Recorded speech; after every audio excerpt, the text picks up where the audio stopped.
Welcome everybody, it's Todd Costello from RE/MAX Center Realty here in State College. It is May of 2024 and it's time for the monthly value message. Let's get started.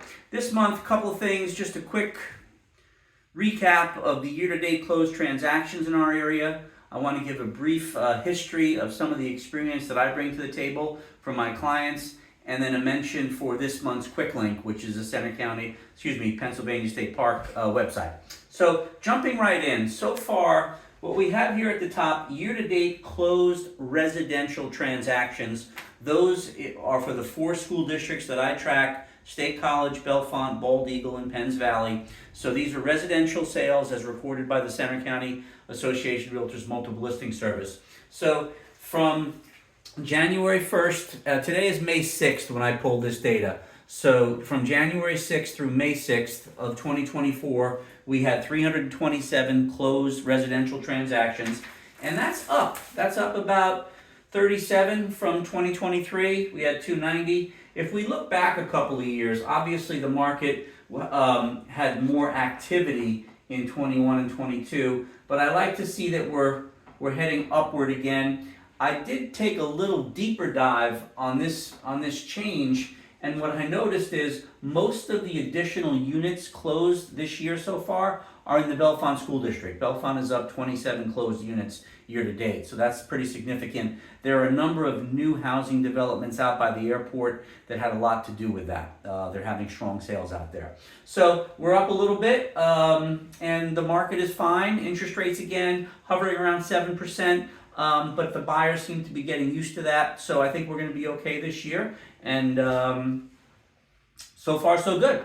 Todd's experience, I wanted to touch on this. We have some significant changes to the real estate industry coming up. You may have heard about some of the lawsuits as far as realtor compensation and who's paying the realtor fees. So with all those changes coming over the next 6 months probably, I think there's going to be some unintended consequences and some tumult in the real estate industry. So the service provider that you choose and the people that you care about choose is going to become more important than ever. So I want to give a little background on some of the experience that I bring to the table. So this goes back about 35 years, and very briefly,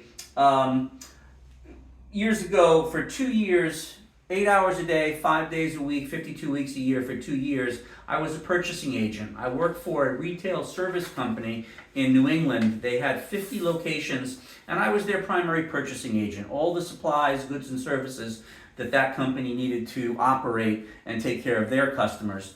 And what I learned in that period is the difference between price and value. I would interview salespeople 8 hours a day. I would monitor contract terms, negotiate contract terms, and then monitor the fulfillment of those terms.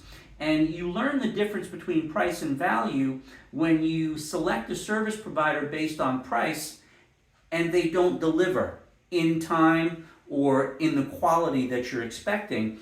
And you realize that the savings, the upfront savings that was quoted, actually turned out to cost you money, because the product didn't come in on time. Then you had to have emergency services come in and fix the problem that was created by being overpromised and underdelivered. So there's a big difference between price and value, and I learned that negotiating with salespeople and monitoring contracts for 2 years full time.